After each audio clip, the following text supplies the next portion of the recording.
دعا مسلمان میں عقیدہ توحید پختہ کرتی ہے، اور دعا اس دولت کا نام ہے جو صرف مومن کے پاس ہے، کافر کے پاس نہیں۔ نبی پاک علیہ السلام نے فرمایا الدعاء صلاح المومن، دعا مومن کا ہتھیار ہے، کافر کے پاس یہ ہتھیار نہیں ہے۔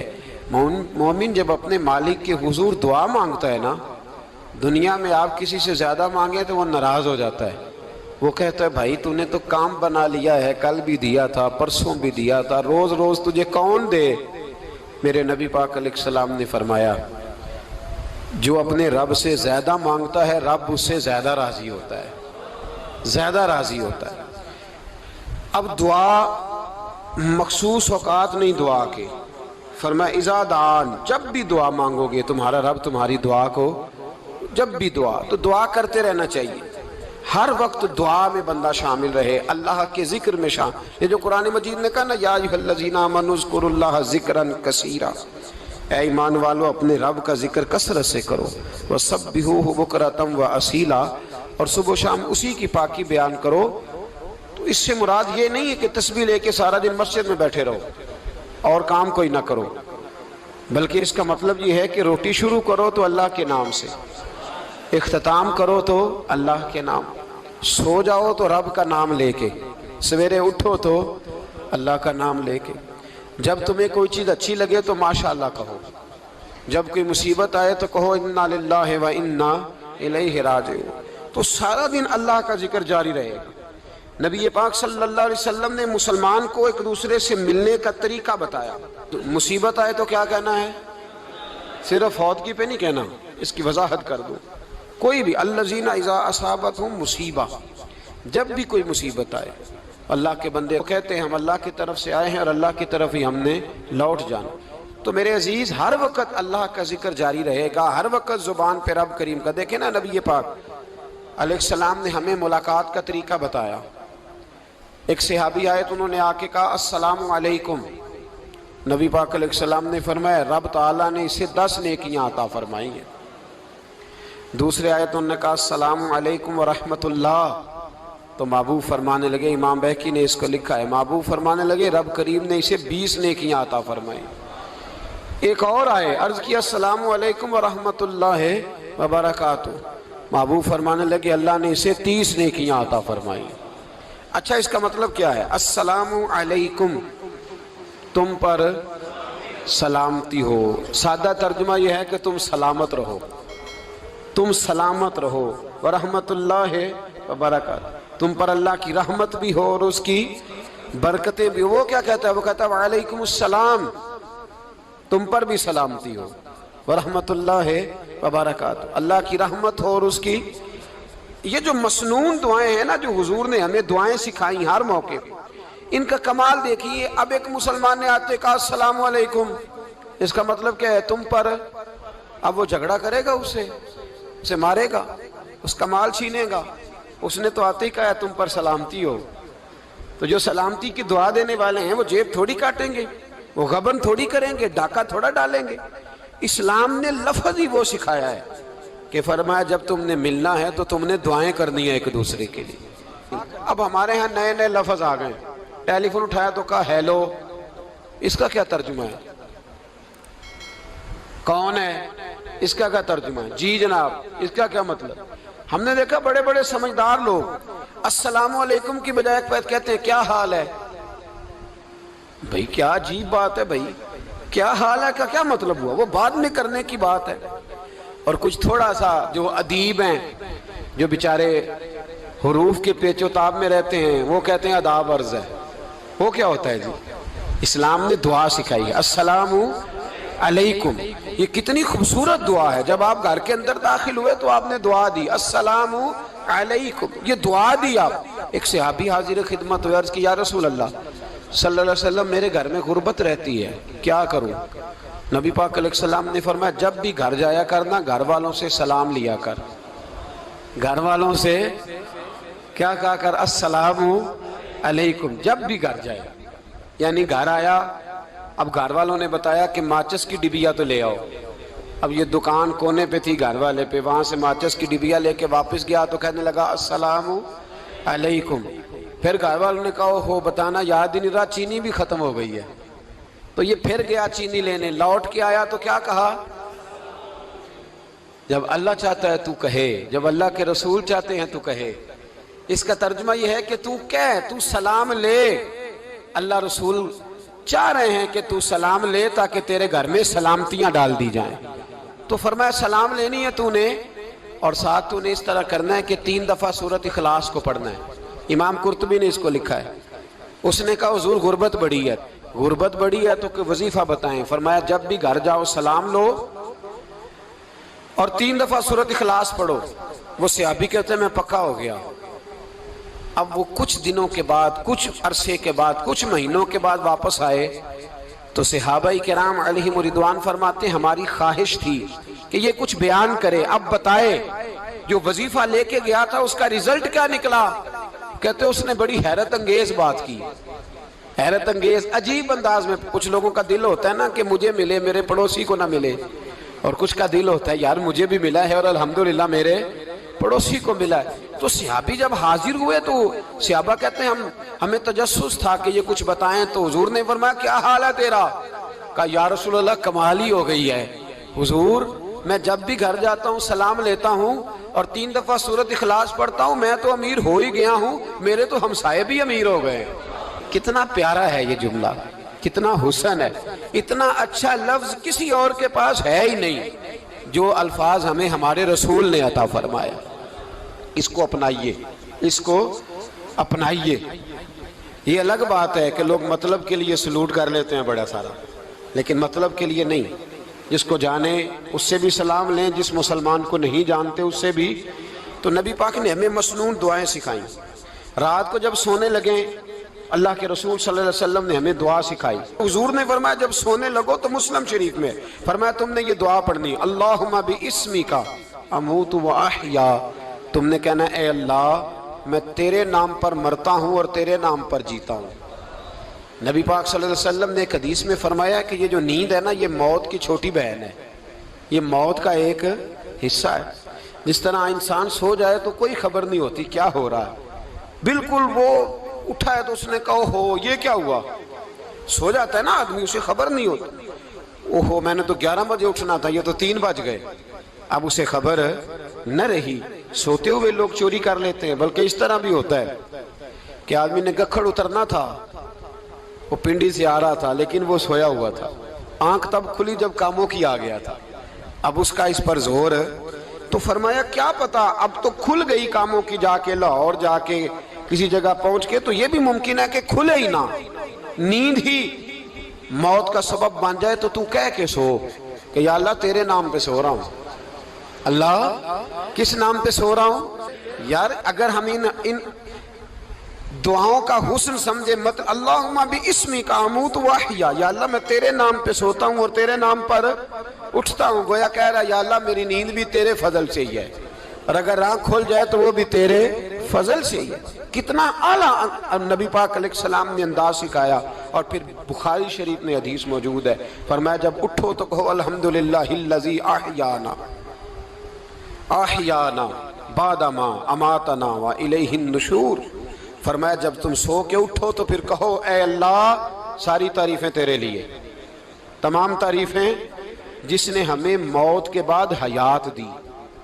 موت کے بعد فرمایا احیانا بعد ما اماتنا، ہمیں مرنے کے بعد گویا اللہ کا شکر ادا کر کے آنکھ کھل گئی.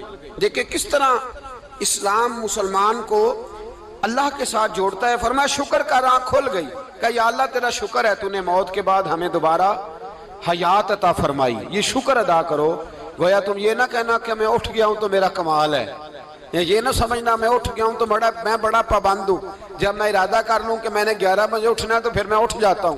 یہ نہ کہنا کہ یہ الارم بڑا اچھا ہے، یہ مجھے اٹھا لیتا ہے. ذہن کے اندر خیال کر کہ نیند تو موت کی طرح تھی، یہ جو میں اٹھ گیا ہوں تو اپنے رب کے فضل سے اٹھا ہوں. جو میں اٹھ گیا ہوں، جو ابھی اٹھے ہیں وہ تو بول دینا کم از کم کہ میں اپنے رب کے فضل سے اٹھ گیا. تو دعا سکھائی. پھر دیکھیے نبی پاک صلی اللہ علیہ وسلم نے فرمایا جب تم بیت الخلاء میں جاتے ہو نا، واش روم میں جاتے ہو، تو گندی چیزیں ہوتی ہیں وہاں، شیطان ہوتے ہیں، جنات ہوتے ہیں، یہ گندگی پہ ہوتے ہیں۔ جب تم واش روم جاؤ، بیت الخلاء جائے، تب بھی دعا مانگو۔ کیا دعا مانگو؟